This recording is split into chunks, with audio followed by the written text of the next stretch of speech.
मुल्क में महंगाई बढ़ने की रफ्तार सिंगल डिजिट में आ गई है। अगस्त 2024 में महंगाई में इजाफे की शरह 9.6% रही है, जबकि अगस्त 2023 में महंगाई में इजाफे की शरह 27.38% थी।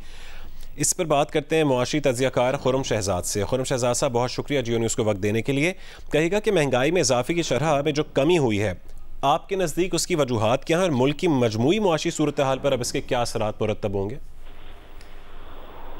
जी देखें, अभी जो शरह इन्फ्लेशन की शरह जो नीचे आई, इसकी पेस एक्चुअली कम हुई है। पेस आपको याद है पिछले 2 साल में डबल डिजिट पे चली गई थी। उसमें फूड इन्फ्लेशन और एनर्जी इन्फ्लेशन का बहुत बड़ा हाथ था और 26% 30% इन्फ्लेशन हुई और हाईएस्ट जो फूड इन्फ्लेशन भी गई है वो तो 50% तक पहुंची है और जो हाईएस्ट इन्फ्लेशन जनरल इन्फ्लेशन गई है वो 36, 27, 38% तक जो है वो पहुंच चुकी थी।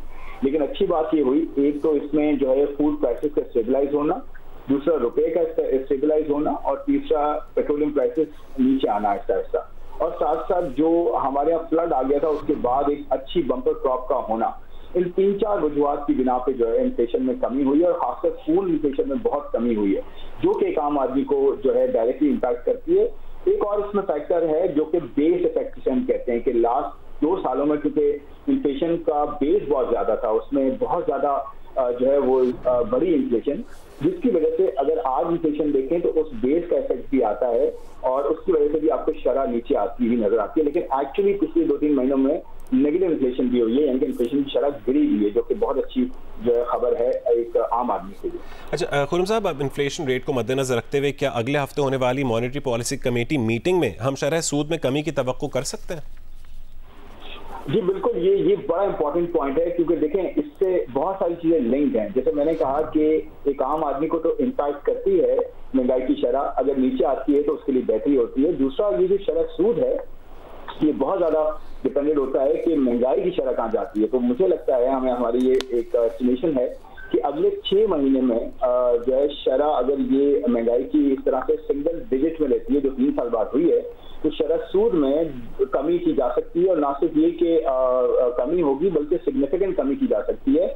15% से भी नीचे जो है वो कमी की जा सकती है, जिसकी वजह से 2-3 फायदे होंगे। एक तो इंडस्ट्रीज और बिजनेसेस को जो है दोबारा कैपिटल जो है वो सस्ता मिलने के चांसेस बढ़ेंगे और इन्वेस्टमेंट हो सकती है इकोनॉमी में।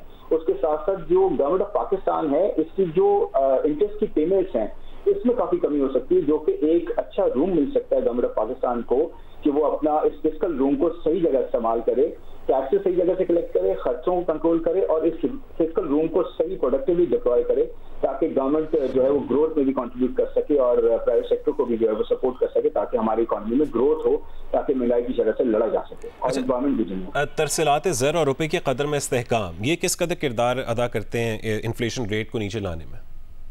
देखें, ये जो आपके यहाँ जो पैरिटी में जो स्टेबिलिटी आई है ना, ये जो करेंसी की पैरिटी पिछले 1 साल से स्टेबल हुई है, इसमें 2 बड़े फायदे भी हैं। एक तो ये कि कॉन्फिडेंस रीस्टोर किया है सरमायादारों का कि यहाँ पे जो एग्जिस्टिंग मल्टीनेशनल कंपनीज थी, इनके डिविडेंड्स रुके हुए थे, उनको लॉसेस हो रहे थे कि डॉलर की कदर में जो है वो चेंजेस आती थी, तो उसकी वजह से प्रॉफिटेबिलिटी का मसला होता था और पैसे की जो वैल्यू थी वो नीचे जा रही थी, तो डॉलर में उनके लॉस हो रहा था। अब वो रुका है, उसके साथ साथ रीपेमेंट्स होना शुरू हुई, डिविडेंड्स जाना शुरू हुए।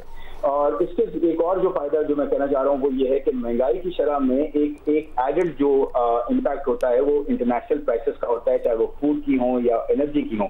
अगर आपका रुपया स्टेबल रहता है तो बाहर अगर कमी होती है तो वो as it is pass on होती है और उसका इम्पैक्ट इस तरह से आता है कि आपसे अगर प्राइसेस बढ़ जाती हैं बाहर और डॉलर में भी इजाफा होता है और रुपया नीचे जाता है, तो वो डबल एज सॉर्ड होती है, जिसकी वजह से हमें डबल इम्पैक्ट पड़ता है। ऑयल प्राइसेस भी हमारे यहाँ बहुत ऊपर जाती हैं और फूड की कीमतें भी ऊपर जाती हैं और हर चीज की कीमत बढ़ जाती है, और खासकर हम दालें और भी चीजें इंपोर्ट भी करते हैं तो उन सब फूड की कीमतें भी ऊपर चली जाती है। तो रुपये के स्टेबल होना एक की फैक्टर है महंगाई को नीचे लाना या स्टेबलाइज करना। अच्छा, पाकिस्तान स्टॉक एक्सचेंज पर किस तरह से इम्पैक्ट पड़ता है इसका? कुछ बेहतरी नजर आ रही है उसमें? देखिए, इन्वेस्टर का जो कॉन्फिडेंस है वो बड़ा इंपॉर्टेंट है इस मुल्क में, क्योंकि अभी आपने देखा है कि रेटिंग्स जो हैं इंप्रूव हुई हैं पाकिस्तान की। पहले फिच ने रेटिंग इंप्रूव की और फिर मूडीज ने की, और ना सिर्फ मूडीज ने रेटिंग इंप्रूव की बल्कि मूडीज ने अपना आउटलुक भी जो है वो पॉजिटिव दिया। इसका मतलब ये है कि आगे जाते हुए हमारी इकोनॉमी में बेहतरी और मुतवक्के है अगर हम अपने रिफॉर्म्स को जारी रखते हैं और अपनी बेहतर चीजें करते हैं। तो जो स्टॉक एक्सचेंज के इन्वेस्टर्स हैं वहां पे भी जो फॉरेन इन्वेस्टर है वो वापस आया है पिछले 1 साल में। उसने अच्छी इन्वेस्टमेंट की है, जिसकी वजह से आपने देखा है कि मार्केट में जो है वो ग्रोथ आई है और 100% इंक्रीज दिया है पिछले 1 साल के मुकाबले में।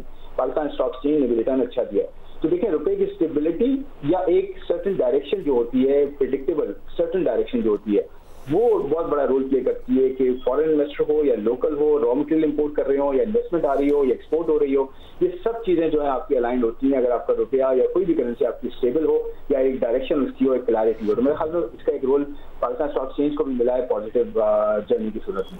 ठीक है, बहुत शुक्रिया खुर्रम शहजाद साहब, जियो न्यूज़ से गुफ्तगू करने के लिए।